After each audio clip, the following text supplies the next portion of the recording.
नमस्कार दोस्तों, आज की इस वीडियो में लेकर आया हूँ जीव विज्ञान के 70 महत्वपूर्ण प्रश्न सेट 1 जो एनसीईआरटी पे आधारित हैं और बोर्ड परीक्षा में बार बार पूछे जाने वाले प्रश्नों को इस सेट में रखा गया है। अगर आप इस सेट को कर लेते हैं तो आपके बोर्ड परीक्षा में आराम से 5 मार्क्स के लिए इस सेट 1 से क्वेश्चंस पूछे जाएंगे और टोटल मैं 6 सेट कराने वाला हूँ। तो 6 सेट कराने वाला हूँ, कुल 400 क्वेश्चंस होंगे। अगर आप इस 400 क्वेश्चंस को कर लेते हैं तो आराम से 35 आउट ऑफ 35 तो नहीं कह सकता हूँ, आप 30 मार्क्स के लिए आराम से बोर्ड परीक्षा में जीव विज्ञान के क्वेश्चंस बना कर आएंगे, बायोलॉजी के। तो चलिए सेट 1 को स्टार्ट करते हैं और सेट 1 का पहला क्वेश्चन हो जाएगा, जब संतति की उत्पत्ति एकल जनन द्वारा होती है तो क्या कहलाती है। जब संतति की उत्पत्ति एकक जनन द्वारा होती है तो क्या कहलाती है। तो इनमें से इसका राइट आंसर हो जाए अलैंगिक जनन। जब संतति की उत्पत्ति एकल जनक द्वारा होती है तो वह अलैंगिक जनन कहलाती है। Option number B right answer हो जाएगा अलैंगिक जनन। चलिए क्वेश्चन 2 हो जाएगा, मुकुलन द्वारा जनन किसमें होता है। मुकुलन द्वारा जनन किसमें होता है, इसका राइट आंसर हो जाए ईस्ट। ईस्ट में मुकुलन द्वारा जनन होता है। Option number A right answer. दोस्तों मैं जितने भी क्वेश्चंस कराऊंगा वो बोर्ड परीक्षा के लिए ही क्वेश्चंस होंगे और एनसीईआरटी से नोट्स के द्वारा बनाए क्वेश्चंस हैं। अगर आपको लग रहे होंगे कि बायोलॉजी के क्वेश्चन सही में रिपीटेड नहीं होते हैं तो ये बात सही है। बाकी में बायोलॉजी के क्वेश्चन रिपीट नहीं होते हैं, बाकी उनके पूछने का तरीका हर बार अलग होता है। तो अगर आप इस 70 क्वेश्चन कर लेते हैं, सेट 6 सेट करवाऊंगा, अगर 6 सेट कर लेते हैं तो आराम से आपके बायोलॉजी में 30 मार्क्स आराम से बना कर आइएगा। मेरे विश्वास मानिए, यकीन मानिए, आपको मात्र 30 क्वेश्चन आराम से सेट 6 सेट कवर कर लेंगे तो बनेंगे। चलिए क्वेश्चन नंबर 3 हो जाएगा, मानव युग्मक में गुणसूत्रों की संख्या होती है। मानव युग्मक गुणसूत्रों की संख्या कितनी होती है, तो यह हो जाएंगे 23। मानव युग्मकों के गुणसूत्रों की संख्या 23 होती है। Option B right answer 23। चलिए अगला क्वेश्चन है, अंड प्रजक है। अंड प्रजक क्या हो जाएंगे, मुर्गी, सांप, मगरमच्छ। इनमें से सभी राइट आंसर हो जाए डी। डी राइट आंसर हो जाए, अंड प्रजक सभी हैं, मुर्गी, सांप, मगरमच्छ सभी अंड प्रजक होते हैं। चलिए अगला क्वेश्चन है, द्विगुणित द्विगुणित है। द्विगुणित क्या है, युग्मनज। युग्मनज द्विगुणित होते हैं। ऑप्शन डी राइट आंसर युग्मनज। चलिए अगला क्वेश्चन है, किस फल में बीज चोल खाया जाता है। किस फल में बीज चोल खाया जाता है, तो ऑप्शंस दिए गए हैं, जायफल, लीची, शरीफा। तो इनमें से इसका सभी हो जाएगा राइट आंसर। जायफल, लीची, शरीफा सभी का बीज चोल खाया जाता है। Option number D right answer, इनमें से सभी। चलिए अगला क्वेश्चन है, शहद का निर्माण कौन करता है। शहद का निर्माण करती है कार्यकर्ता मधुमक्खी। कार्यकर्ता मधुमक्खी शहद का निर्माण करती है। Option number C right answer, कार्यकर्ता मधुमक्खी। चलिए अगला क्वेश्चन है, यौन संचारित रोग है। यौन संचारित रोग क्या हो जाएंगे, तो यह हो जाएंगे गिनोरिया। गिनोरिया यौन संचारित रोग है। Option C right answer gonorrhoea. चलिए अगला क्वेश्चन है, दोस्तों आपको सेट पूरा अंत तक देखना है। अगर आपको सेट 1 पसंद आएगा तो मैं विश्वास दिलाता हूं कि आपको 6 के 6 सेट ही पसंद आएंगे और टोटल मैं 6 सेट कराऊंगा और मात्र वीडियोस की टाइमिंग होगी 25 से 30 मिनट। अगर 25 से 30 मिनट के वीडियोस को आप हर डेली देख के जाते हैं तो आराम से आप 30 क्वेश्चन कर आइएगा। विश्वास मानिए, आप करके आइएगा 30 क्वेश्चन आराम से बायोलॉजी के क्वेश्चन में, चाहे कितना भी हार्ड क्यों ना सेट पूछा हो बायोलॉजी में, पर आप यहाँ से अगर इस वीडियो को कर लेते हैं तो आपको आराम से क्वेश्चंस बनेंगे। चलिए क्वेश्चन नंबर 9 हो जाएगा, निम्न में से कौन से पौधे की प्रजातियों में बीज का उत्पादन असंजन द्वारा होता है। निम्न में से किस पौधे की प्रजातियों में बीज का उत्पादन असंजनन द्वारा होता है, तो इनमें से इसका राइट आंसर हो जाएगा स्टोर्सिया एवं घास। स्टोर्सिया एवं घास में असंजनन द्वारा बीज का उत्पादन होता है स्टोर्सिया एवं घास में। निम्न क्या क्वेश्चन को आपको ध्यान सुनिएगा, निम्न में से किस पौधे की प्रजातियों के बीज का उत्पादन असंजन होता है। असंजन बीज का उत्पादन स्टोर्सिया एवं घास का होता है। ऑप्शन है राइट आंसर स्टोर्सिया एवं घास। चलिए अगला क्वेश्चन है, शुक्राणु जनन का नियंत्रण किसके द्वारा आता है। शुक्राणु जनन का नियंत्रण किसके द्वारा आता है, तो इनमें से इसका राइट आंसर एंड्रोजन। एंड्रोजन द्वारा शुक्राणु जनन का नियंत्रण होता है। Option C right answer androgen. चलिए अगला क्वेश्चन है, मानव रुधिर ए वर्ग में एंटीबॉडी अनुपस्थित होते हैं। मानव रुधिर वर्ग में एंटीबॉडी अनुपस्थित होते हैं। Option B right answer antibody अनुपस्थित होते हैं। अगर क्वेश्चन कहेगा एंटीबॉडी अनुपस्थित देते हैं, एंटीबॉडी किस में अनुपस्थित है, मानव रुधिर ओ वर्ग ए बी वर्ग में। मानव रुधिर ए बी वर्ग में एंटीबॉडी अनुपस्थित होते हैं। चलिए अगला क्वेश्चन है, क्वेश्चन नंबर 12 हो जाएगा, मेंडलीव ने प्रस्तावित किया था। मेंडलीव ने क्या प्रस्तावित किया था, अनुवांशिकता का नियम। ऑप्शन सी राइट आंसर अनुवांशिकता का नियम। मेंडलीव ने प्रस्तावित किया था अनुवांशिकता का नियम। चलिए अगला क्वेश्चन है, भ्रूण पोष की सेंट्रल कोशिका। भ्रूण पोष की सेंट्रल कोशिका हो जाएगी द्वितीय केंद्रक। द्वितीय केंद्रक सॉरी क्या कह रहे हैं, भ्रूणपोष की सेंट्रल कोशिका, भ्रूणपोष की सेंट्रल कोशिका है द्वितीय केंद्रक, द्वितीय केंद्रक भ्रूणपोष की सेंट्रल कोशिका है। Option number B right answer द्वितीय केंद्र। चलिए अगला क्वेश्चन है, आपको पूरा सेट अंत तक देखना ताकि क्वेश्चंस आपको अच्छे से याद हो, और आप लोग क्वेश्चंस को हो सके तो 2 बार वीडियोस को इसको देखें। मैं जो भी क्वेश्चंस कराऊंगा बहुत ही महत्वपूर्ण क्वेश्चन है, मैंने खुद टाइप किया एनसीईआरटी से, मैंने खुद क्वेश्चंस को बनाकर मैंने किया, जो बोर्ड एग्जाम्स को करती है उस तरीके से मैंने क्वेश्चंस को लेकर आया हूँ। पृथक्करण के सिद्धांत को और क्या कहते हैं, पृथक्करण के सिद्धांत को और क्या कहते हैं, तो यह हो जाएंगे युग्मकों का शुद्धता का नियम, युग्मकों का शुद्धता का नियम पृथक्करण सिद्धांत को कहा जाता है। ऑप्शन सी राइट आंसर, युग्मकों शुद्धता का नियम। अगर आप 6 सेट कर लेते हैं तो आपको क्वेश्चंस बैंक किसी चीज अन्य चीजों की पढ़ने की जरूरत नहीं है, बस आप इस 6 सेट को 2 से 3 बार वीडियोस को देख ले और आराम से क्वेश्चंस बनेंगे। मैं सेट 1 करा रहा हूँ बायोलॉजी का। उभयलिंग प्राणी है, उभयलिंग प्राणी क्या है, कौन सा है, तो यह हो जाएंगे उभयलिंग प्राणी, इसमें से कौन सा है, तो यह हो जाएंगे क्या उभयलिंग प्राणी है, तो इसका राइट आंसर हो जाएगा केचुआ। केचुआ एक उभयलिंग प्राणी है, ऑप्शन सी राइट आंसर केचुआ। चलिए क्वेश्चन नंबर 16 है, निम्न में से कौन सी द्विगुणी संरचना, निम्न में से कौन सी द्विगुणी संरचना है, तो यह हो जाएगा युग्मनज। युग्मनज की द्विगुणी संरचना होती है, ऑप्शन सी राइट आंसर युग्मनज। चलिए अगला क्वेश्चन है, मानव रुधिर ओ वर्ग में है, मानव रुधिर ओ वर्ग में एंटीजेन अनुपस्थित होते हैं, मानव रुधिर ओ वर्ग में एंटीजेन अनुपस्थित होते हैं, option A right answer antigen अनुपस्थित होते हैं। चलिए अगला क्वेश्चन है, निम्न में से किसमें जल परागन होता है, निम्न में से किसमें जल परागन होता है, यह हो जाएंगे इसमें निम्न में से किसमें जल परागन होते हैं, तो इनमें से इसका राइट आंसर हाइड्रीला। हाइड्रीला में जल परागन होते हैं, और जलकुंभी में कीट परागन होते हैं, और कमल में शायद भी इसमें भी कीट परागन होते हैं, तो ऑप्शन सी होगा राइट आंसर हाइड्रीला। चलिए अगला क्वेश्चन है, ट्राइसोमी के 2Na के कारण मन बुद्धि के हो जाते हैं उसे क्या कहते हैं, ट्राइसोमी 2n के कारण बच्चे मन बुद्धि हो जाते हैं उसे क्या कहते हैं, तो इनमें से इसका right answer Down syndrome. Trisomy के कारण बच्चे मन बुद्धि हो जाते हैं, इसको डाउन सिंड्रोम कहते हैं, option number B right answer Down syndrome. चलिए अगला क्वेश्चन है, क्वेश्चन नंबर 20 है, वायु परागित पुष्पमानता होता है छोटे एवं रंगहीन, ऑप्शन डी इसका राइट आंसर हो जाए छोटे एवं रंगहीन। वायु परागित पुष्पमानता होते हैं छोटे एवं रंगहीन, ऑप्शन डी राइट आंसर छोटे एवं रंगहीन। चलिए अगला क्वेश्चन है, मादा जंतु जिसमें मध्य चक्र होता है, मादा जंतु जिसमें मध्य चक्र होता है, तो यह हो जाएगा गाय, गाय में मध्य चक्र होता है, ऑप्शन सी राइट आंसर गाय। चलिए अगला क्वेश्चन है, क्वेश्चन नंबर 22 है, सटोलीय कोशिका पाई जाती है, सटोलीय कोशिका पाई जाती है वृषण में, वृषण में सटोलीय कोशिका पाई जाती है, ऑप्शन ए राइट आंसर वृषण। चलिए नेक्स्ट क्वेश्चन है, एमेस्कुलेशन किससे संबंधित है, एमेस्कुलेशन संकरण से संबंधित है, ऑप्शन सी राइट आंसर संकरण, संकरण से एमेस्कुलेशन संबंधित है।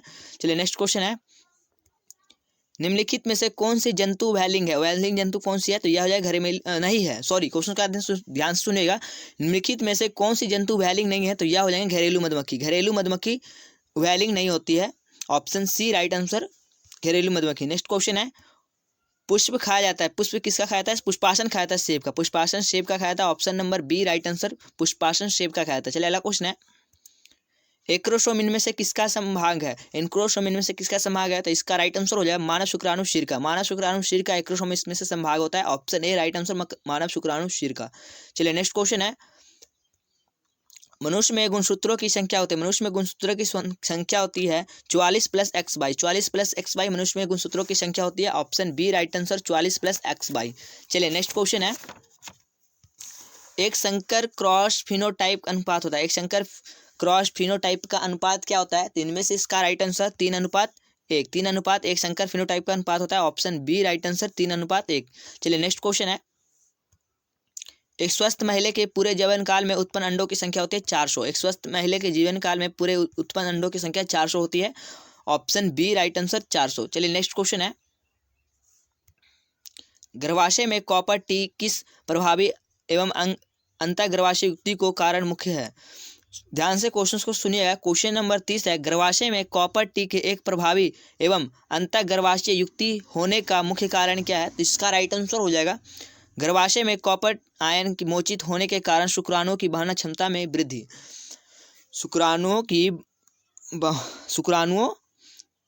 सॉरी क्वेश्चंस को आप लोग ध्यान सुनिएगा, गर्भाशय में कॉपर टी एक प्रभावी एवं अंतर्गर्भाशय युक्ति का होने का मुख्य कारण क्या है, तो इसका राइट आंसर होगा ऑप्शन बी। चलिए मैं ऑप्शन बी को मैं आपसे बढ़िया से बता रहा हूँ, गर्भाशय में कॉपर आयन मोचित होने के कारण शुक्राणुओं की भक्षाणुओं में वृद्धि में होती है। चलिए नेक्स्ट क्वेश्चन हो जाएगा, क्वेश्चन नंबर 31 है, जब जयांग एक दूसरे से जुड़े रहते हैं तो क्या कहलाता है? युगतांडपी। युगतांडपी जब एक जयांग एक दूसरे से जुड़े रहते हैं तो कहलाते हैं युगतांडपी। चलिए नेक्स्ट क्वेश्चन है, हिंस आयकर आकार प्रदर्शित करता है। क्वेश्चन को आप ध्यान से चलेगा। हिंस हस्याकार अक्रता प्रदर्शित करता है। हस्याकार अक्रता प्रदर्शित करता है क्या? तो इनमें से इसका राइट आंसर हो जाएगा पोलियोट्रॉफी। हस्याकार अक्रता प्रदर्शित करता है पोलियोट्रॉफी। ऑप्शन सी राइट आंसर पोलियोट्रॉफी। थोड़ा सा इसमें बोलने में हमें वर्ड्स को दिक्कत हो रहे थे, ध्यान से सुनिएगा वर्ड को। हंस्याकार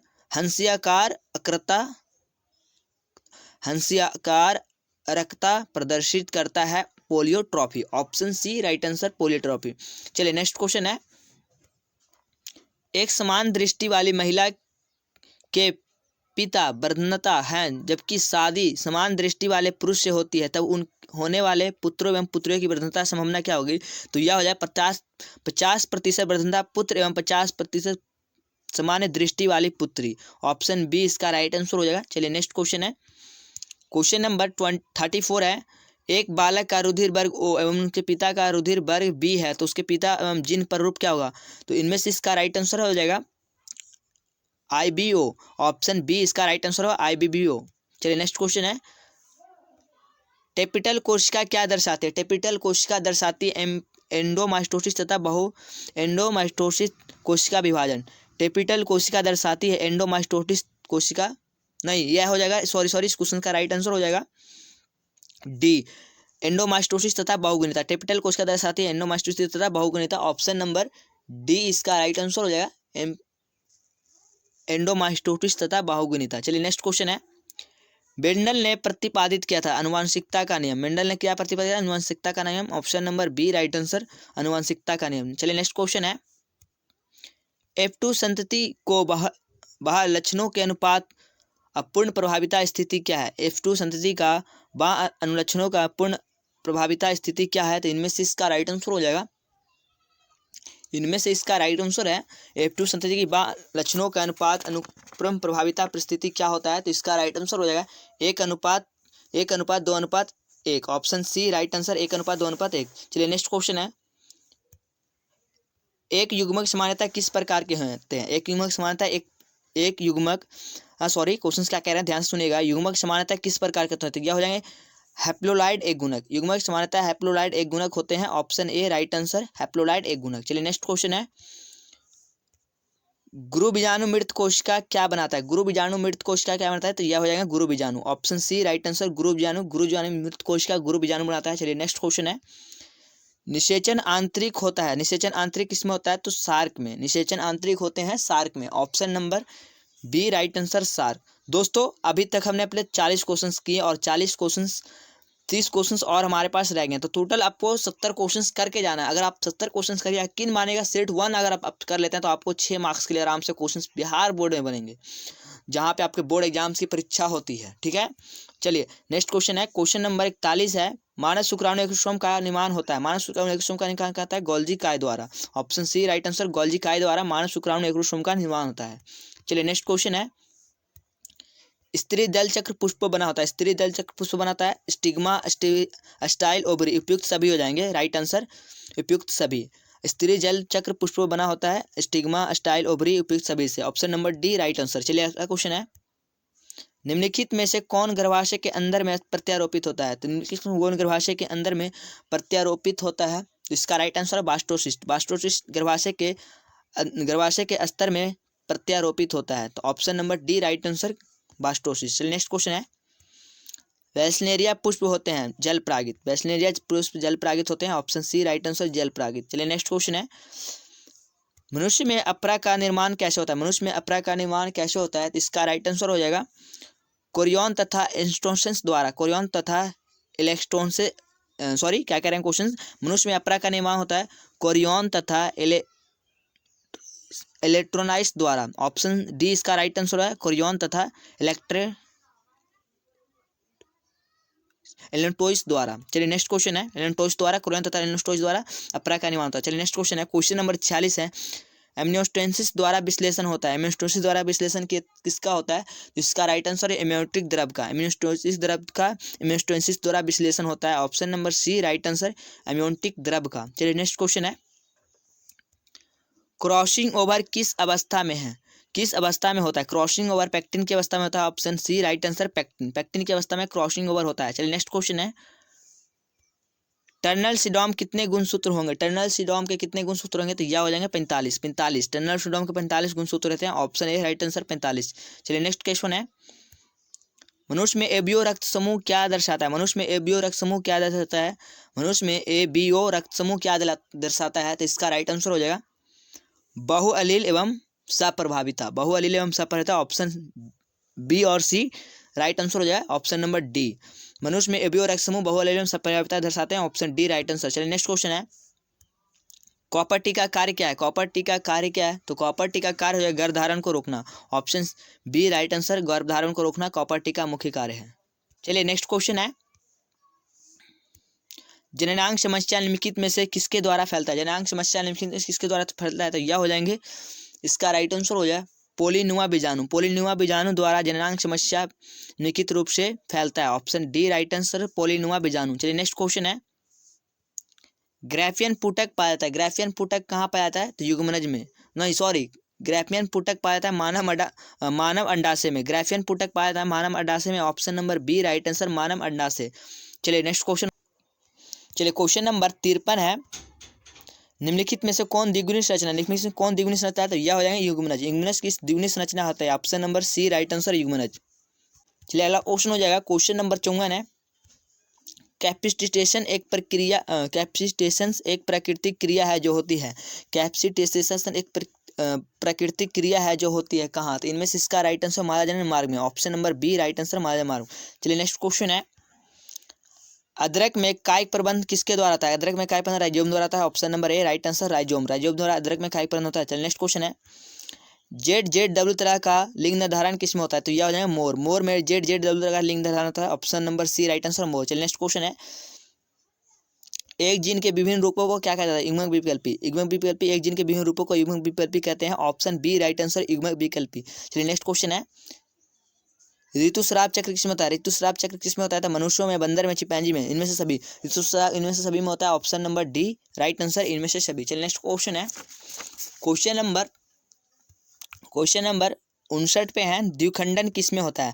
द्विखंडन होता है अमीमा और पैरामीशियम दोनों में। तो ऑप्शन नंबर ए और बी दोनों हो जाएगा। Option number C right answer amoeba paramecium दोनों में। चलिए नेक्स्ट क्वेश्चन है, द्विशंकर अनुलक्षणीय फिनोटाइप का अनुपात क्या होता है? द्विशंकर क्रॉस के अनुलक्षणीय फिनोटाइप का अनुपात क्या होता है? तो यह हो जाएंगे 9:3:1। Option number D right answer 9:3:1। चलिए नेक्स्ट क्वेश्चन है, विभिन्नता का मुख्य स्रोत क्या है? विभिन्नता का मुख्य स्रोत हो जाएंगे, विभिन्नता का मुख्य स्रोत है उत्परिवर्तन। विभिन्नता का मुख्य स्रोत है उत्परिवर्तन। ऑप्शन बी राइट आंसर उत्परिवर्तन। चलिए नेक्स्ट क्वेश्चन है, निम्न में से कौन सा युग्मक संयोजन कर भ्रूणपोष बनाता है? निम्न में कौन सा युग्मक संयोजन कर भ्रूणपोष? द्वितीय केंद्र भ्रूणपोष संयोजन करके निम्न में कौन सा युग्मक संयोजन कर भ्रूणपोष बनाता है? तो यह हो जाएंगे द्वितीय केंद्र। चलिए नेक्स्ट क्वेश्चन है, क्वेश्चन नंबर 63 है, मेंडल का नियम का अपवाद क्या? सहलगनता। सहलगनता मेंडल के नियम का अपवाद है। ऑप्शन सी राइट आंसर सहलगनता। नेक्स्ट क्वेश्चन है, निम्न में से कौन द्विगुणी संरचना? निम्न में से कौन द्विगुणी संरचना है? तो यह हो जाएंगे युग्मनज। युग्मनज द्विगुणी संरचना है। ऑप्शन सी राइट आंसर युग्मनज। चलिए नेक्स्ट क्वेश्चन है, क्वेश्चन नंबर 65 है, 5 क्वेश्चन और हमारे पास आ गए। सर्टोलिया कोशिका पाई जाती है ब्रीशन में। ऑप्शन ए राइट आंसर ब्रीशन। सर्टोलिया कोशिका ब्रीशन में पाई जाती है। चलिए नेक्स्ट क्वेश्चन है, 66 नंबर क्वेश्चन है, प्रथमता रोगी को क्या नहीं पहचानता पाता है? प्रथमता रोगी ने क्या नहीं पहचानता है? तो यह हो जाएंगे, वर्धनता रोगी नहीं पहचान पाता है क्या? तो यह हो जाएंगे लाल और हरा रंग। ऑप्शन बी राइट आंसर लाल और हरा रंग वर्धनता रोगी नहीं पहचान पाते हैं। चलिए नेक्स्ट क्वेश्चन है, निम्न में से कौन सा रोग हीमोग्लोबिन त्रुटि के कारण होता है? तो यह हो जाएंगे sickle cell anaemia. Sickle cell anaemia निम्न से हीमोग्लोबिन त्रुटि के कारण होता है sickle cell anaemia. Option number D right answer. चलिए 68 नंबर क्वेश्चन है, न्यूक्लियोसाइट है एक शुगर प्लस एक नाइट्रोजन बेस युक्त। ऑप्शन ए राइट आंसर एक शुगर प्लस एक नाइट्रोजन बेस युक्त। चलिए नेक्स्ट क्वेश्चन है, क्वेश्चन नंबर 69 है, गैमेट का निर्माण कहते हैं, गैमेट निर्माण को क्या कहते हैं? Gametogenesis. Gametogenesis option A right answer gametogenesis. चलिए लास्ट क्वेश्चन हो जाएगा, क्वेश्चन नंबर 70 है, प्राग भित्ति होती है, प्राग भित्ति कैसी होती है? तो यह हो जाएगा द्विस्तरीय। ऑप्शन बी राइट आंसर द्विस्तरीय। दोस्तों जैसा कि मैंने आपको बोला था, आज बायोलॉजी का सेट 1 लेकर आया हूँ। अगर आप इस सेट 1 को कवर कर लिए होंगे तो आपसे आराम से बोर्ड एग्जाम में 6 नंबर के क्वेश्चंस या 5 नंबर के क्वेश्चंस आराम से 5 नंबर बना कर आइएगा। और टोटल मैं 6 सेट कराने वाला हूँ, 6 सेट कराऊंगा। अगर आप इस 6 सेट को कवर कर लेते हैं तो मैं बोर्ड एग्जाम में आपको कह सकता हूँ, अगर 35 आउट ऑफ 35 तो नहीं तो अगर 25 से 30 मार्क्स के लिए आराम से आप क्वेश्चन बोर्ड एग्जाम में बना के रहेगा, अगर आप 6 सेट को कवर कर लेते हैं। तो आशा करता हूँ कि आप सभी को वीडियो पसंद आया। तो वीडियो कैसा लगा हमें कमेंट करके जरूर बताएं और अपना डाउट हमें जरूर बताएं, मैं उसका जवाब देने का पूरा प्रयास करूंगा। मिलते हैं फिर से एक अगली सेट में, सेट 2 में। तो आप लोग चैनल को सब्सक्राइब जरूर कर लें क्योंकि नोटिफिकेशन वहीं पे आएगा। अगर आप चैनल को सब्सक्राइब करें तो सबसे पहले आपके पास नोटिफिकेशन आएगी। और आप हो सके तो इस वीडियो को 2 बार जरूर देखें ताकि क्वेश्चन आपको अच्छे से समझ आए। जय हिंद, धन्यवाद।